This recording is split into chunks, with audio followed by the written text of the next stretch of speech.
Selamat pagi, Shalom, salam sejahtera, Assalamualaikum, Om Swastiastu, Namo Buddhaya, salam kebajikan. Perkenalkan, nama saya Magdalena Priscilia Moicaca, biasa dipanggil Ellen. Saya adalah mahasiswa Fakultas Teknik Universitas Nusa Nipah Indonesia pada program studi Teknik Informatika dengan NIM 0212138 dari kelas B.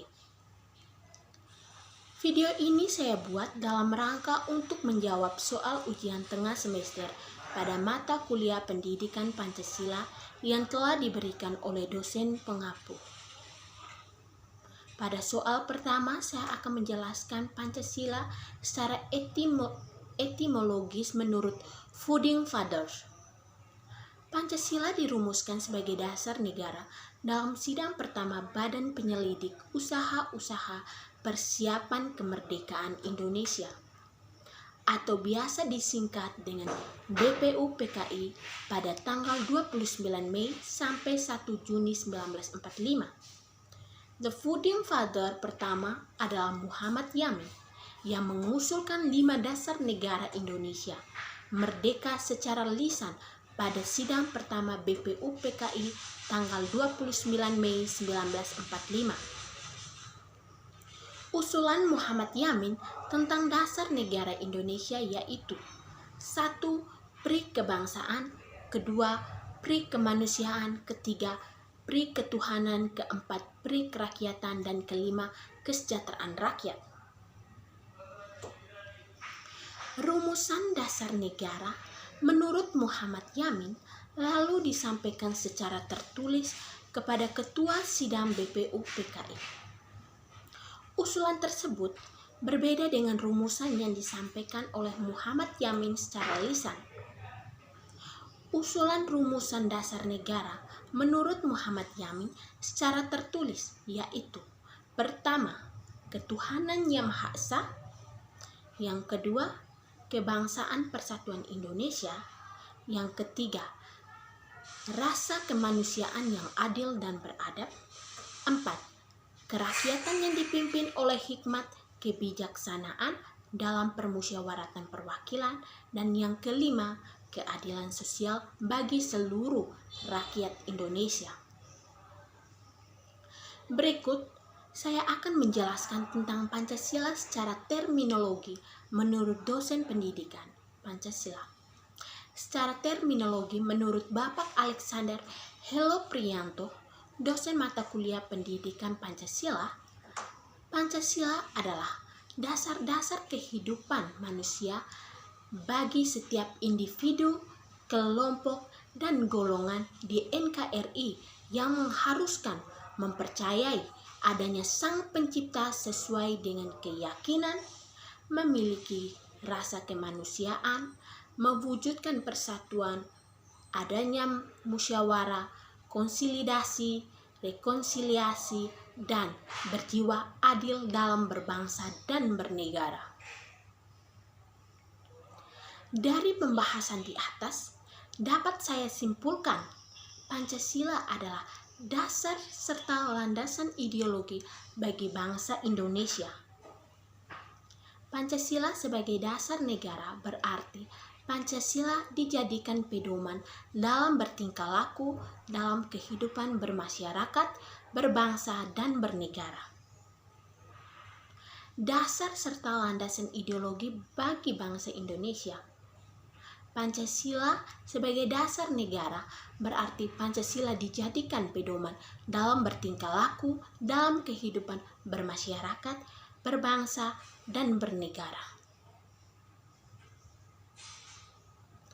Tantangan di masa kini yang saya ambil adalah pesatnya perkembangan ilmu teknologi yang menjadikan kekhawatiran terbesar dalam perubahan karakter dan juga tingkah laku generasial. Generasi ini akan memainkan peran penting dalam keberlangsungan kehidupan masyarakat dan bernegara. Generasi milenial memiliki semangat produktivitas yang tinggi, serta memiliki relasi yang baik antara generasi lainnya.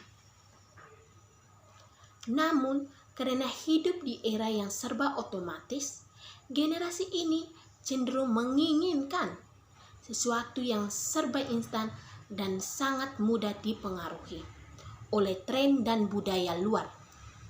Hal ini yang menjadi titik kritis bagi masa depan negara dan bangsa kita.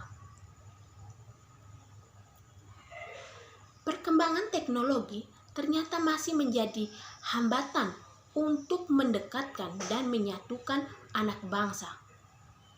Akibat dari tidak seimbangnya antara berperilaku milenial dengan penetapan Pancasila adalah ciri khas bangsa kita, seperti gotong royong yang mulai memudar seiring berjalannya waktu. Hal ini yang menjadikan generasi milenial menjadi manusia yang individualis, serta kurangnya rasa nasionalisme dan patriotisme. Pada soal yang kedua, saya akan menjelaskan menurut pendapat saya, menjadi Pancasialis di masa kini adalah kita harus mengartikulasikan keinginan anak bangsa untuk maju melalui upaya revolusi nilai-nilai Pancasila dalam berbagai arah kehidupan berbangsa dan bernegara. Pancasila harus selalu terbuka dan membuka dirinya untuk diimpetensi melalui koridor keilmuan yang kritis dan ilmiah. Kita harus terus menggali dan mengartikulasikan nilai-nilai leluhur Pancasila. Bukan Pancasila yang tidak sakti, melainkan minat kita yang perlu dibenahi. Jadi, yang dibutuhkan itu sesungguhnya revolusi minat, bukan sekadar revolusi mental yang semakin tidak jelas terpental kemana-mana. Akhirnya, kita harus sepakat dan menyadari bahwa konsepsi dan praktikum kehidupan yang Pancasialis harus diwujudkan dalam keseharian kita, utamanya pada elit penguasa, para pemimpin, para pengusaha, dan kaum terpelajar Indonesia.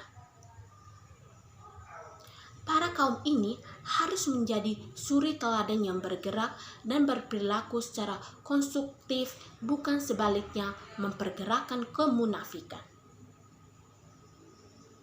Pada soal nomor 3, saya akan menjelaskan tentang Pancasila sebagai ideologi terbuka.